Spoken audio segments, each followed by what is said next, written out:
All right, guys, how's it going today? We're talking about, fly tying. We're talking about concepts. We're talking about all the different ways in which you can make your fly come to life, breathe life into that fly, and get it to be as realistic as possible. Ultimately, just increasing your chances of hooking into more and bigger fish.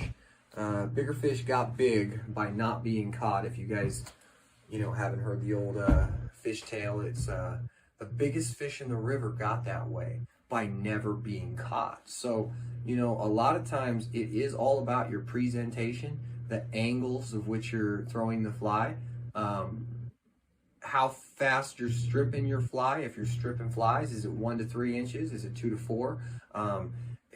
Every little small detail matters. But today, we're going to focus on a couple little tricks, tips, and secrets that I'm just going to share with you. I'm not going to take up much of your time. It's fly fishing related, it's fly tying related, and we're going to talk about some real simple things that they're constantly being brought up in every book that I read for fly tying and lure making, and mostly tying and creating different stuff on the vise, streamers, flies, anything you could imagine.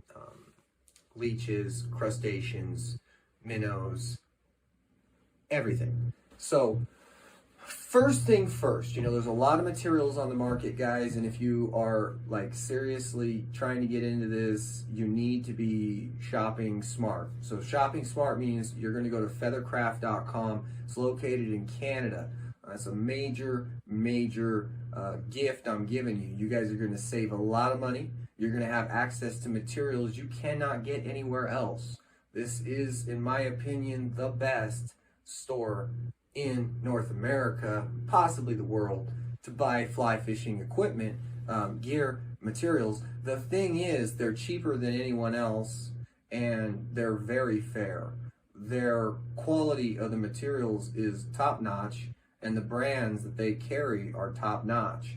So you're only going to get the best of the best when you buy, and you're going to get the best price. Sometimes as cheap as 30% cheaper per item than you would anywhere else. Now, what we're going to talk about today first is thread. Now, the thread is one of the more important pieces that create this fly.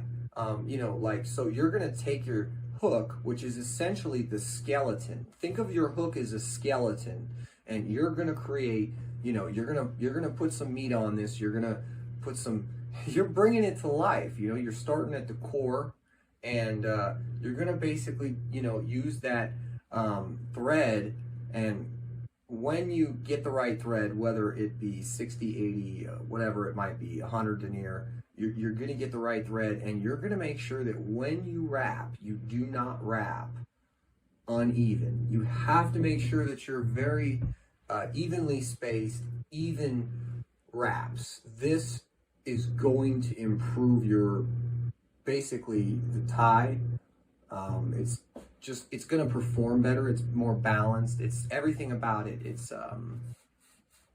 got to be tightly, equally wrapped. This is going to give you a much better finished product, but more importantly, the balance is what's really key about that. So just remember, whenever you're tying, your wraps need to be tight wraps. They need to be even, and they need to be consistent. And you need to have the right thread. Okay, you need to have the right materials for whatever you're trying to do. A lot of people try to use alternative materials. I'm not saying alternative materials don't work, but sometimes I see people going in and they're getting like a mop, they're cutting little things off, like some kind of a pad that they bought at the dollar store. They're trying to get away with trying to, basically do it cheap, and not just cheap, but let me just tell you how I feel. I was told by a really, one of the better tires around in the world that, basically there's 3 kinds of tires. You got your bench tire, and your bench tire, he's just on the vise. He's trying stuff out. He don't know much about much yet. And he referred to that as, tying junk on a hook. I got the same guy telling me that there's the next level of tires, which are more like commercial tires, more into it for the profit. So the commercial tire is always going to, generally try to make more of these in a smaller amount of time. Obviously, try to get away with, just the minimal amount of material and all these different things, because they're going for the resale and they're going for profit. Okay. And they're doing, for the most part, a bunch of standard or basic type things. So the next level tire is basically your advanced tire, who's going to apply concepts and understand what materials do what, when is the best time to fish them, why, situational experiences, all that's going to apply. So first thing we're really focusing on is the right thread, the right hook, and the right material. I've given you a great place to go and get that material at the cheapest price available. The next thing is going to be patience. I really recommend you work on one thing at a time. You're overwhelmed, you got a lot of stuff you might want to tie. Calm down. Pick one thing, focus on it. Tie a dozen. Tie 2 dozen. You will a lot faster you will pick up when you're tying that particular lure bait. You're going to pick up small subtle things, and it's going to allow you to make that particular thing you're tying faster, and you're going to not only be able to assemble it faster, but essentially you're really going to have a better idea of what you're trying to do. Sometimes you're going to have a little too much thread or a little too much material. It's always better to go with the least amount of thread possible. That's something I can tell you guys right off top. If you're getting away with 6 wraps and you like the way it's working, try 5. If 5 works and you're getting away with 5, try to go down to 4 wraps. It's really important. Collar needs to be not a part of the bait or profile. It needs to just blend in. So the collar is definitely one of the next most important things about tying.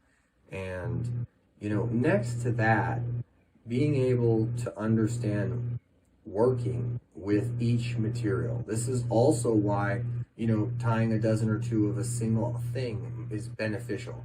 You're going to start proportioning your bucktail craft, or whatever it is you're playing with, marabou. You're going to proportion it better. You're going to start to work with the material better. You're going to get better at working with it and things of that nature. So ultimately, all this is going to help you get better, faster. So I really hope you guys focus in on these things. Sometimes, guys, it's okay to play around and experiment with things. It's just, remember, it is your time and it is your money. And time and money, well, together, it's time and money. So I try to focus now, when I first started a long time ago, on more basic stuff and trying to just pump out, oh, got this, got that, oh. But once you really make a bunch, by a bunch I mean 10,000 or something, you're going to start to be very selective and not want to make as many. And it's going to be something that's going to take a little bit of time. It's an art form. I wish you guys the best, and I wish you happy 2022. Tight lines, go get them. Big fish time, baby.